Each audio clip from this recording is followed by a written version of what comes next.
I had been counting down the days to Claire's birthday, eager for the chance to surprise her. The hours leading up to it felt endless, weighed down by chores and routine, but I carried a quiet excitement with me. In my briefcase was the gift I'd carefully chosen, a necklace that wasn't just an ornament but a symbol of all the years we'd shared. I pictured her smile when I gave it to her, the warmth of the evening we'd spend together, and it kept me going. When I walked through the front door, I was greeted by the sound of laughter and chatter coming from the kitchen. Claire's voice mixed with Lily's, our daughter, and the familiar sound instantly filled me with comfort. I paused in the hallway, imagining the joy on Claire's face when I presented her gift. I wanted to savor that moment, to step in and surprise them both. But then her words drifted out, stopping me cold. "I can't believe how much I missed you last night," Claire said, her tone playful but thick with something I couldn't mistake: intimacy. "You always know how to make a night unforgettable." My heart lurched. I froze where I stood, gripping the doorknob as if it could steady me. "Who was she talking about?" "What do you mean, Mom?" Lily asked, her voice innocent, uncertain. Claire laughed softly. "I mean Matt. He's different. I didn't know he could be so talented. Last night was better than I ever expected." Her words hit me like a hammer. Matt. Who was Matt? Why was she speaking of him this way? My chest tightened as suspicion wrapped around me like a vice. Lily's reply was hesitant but sharp as a blade. "I knew you'd like him, Mom. He's perfect for you, not like Dad. He understands." Each syllable gutted me. I stumbled back, retreating to the living room shadows where I could breathe. The gift I'd carried home now mocked me. What once symbolized love suddenly felt like a cruel joke. That night, while Claire and Lily went to bed, I stared at the ceiling. Her laughter echoed in my mind, over and over. I knew I couldn't stay in the dark. I had to know the truth. Over the next few days, I kept a quiet watch. I noticed her hushed calls, her late errands, the glances she shared with Lily. Each detail added fuel to the fire burning inside me. And then one evening, I saw her phone left charging on the counter. My hands shook as I picked it up, guilt and desperation clawing at me. The messages were there. From someone named Matt. "You were incredible last night. I can't stop thinking about you. Can't wait to do it again." Every word carved into me like a blade. This wasn't a misunderstanding. This was real. Claire wasn't just unfaithful. She'd built something lasting with him, something she'd chosen to hide. I took screenshots, my hands trembling. Proof. Yet as I gathered the evidence, my anger was drowned out by an even heavier feeling: betrayal. The next day, I turned to Lily. She was at her desk when I knocked softly. "We need to talk," I said, holding her mom's phone in my hand. Her face paled instantly.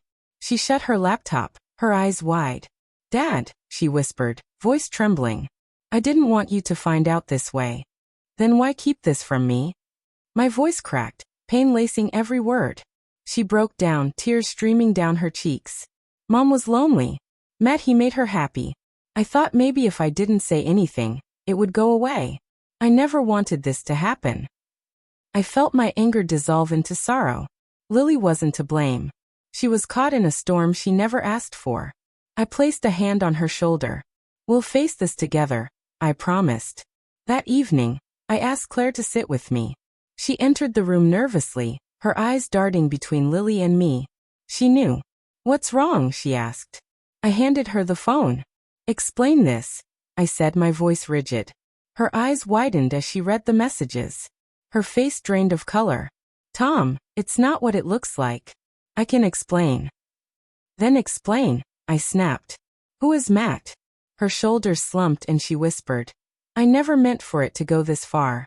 I made a mistake." Her confession hit like a final strike. I stood, the weight of it crushing me. "I need space," I said flatly. "I'll stay at David's." Her tears fell as she nodded. Lily's voice wavered behind me, pleading, "Don't hate her, Dad." "I don't hate her," I replied, though the words tasted empty. "But I can't stay here." The following days at David's were a blur. Anger, grief, and the urge for retribution twisted inside me. The texts I had saved burned in my mind, not just as wounds but as weapons. I knew one thing. Claire's betrayal wouldn't go unanswered. She called me soon after, her voice shaking through the phone. Tom, I'm so sorry. Please, we need to talk. I never meant to hurt you. But apologies were hollow now. We'll talk, I said, steadying myself. But it won't be what you expect. The next morning, I went back to the house, carrying a folder I'd spent days preparing. Divorce papers. Screenshots. Evidence of everything. Claire was in the kitchen when I arrived, her face hopeful yet terrified. Tom, she whispered. I cut her off. Save it. You had your chance. Now it's time to face the consequences. I set the folder on the table and slid it across to her. Happy birthday, Claire, I said coldly. Here's my gift, the end of our marriage. She opened the folder, her breath hitching as tears spilled down her face. This can't be happening, she begged. But it is, I replied. You made your choice. Now we're done. I walked out without looking back, her pleas fading as I left. What followed was swift and merciless. I filed for divorce, secured custody of Lily, and ensured our finances were protected.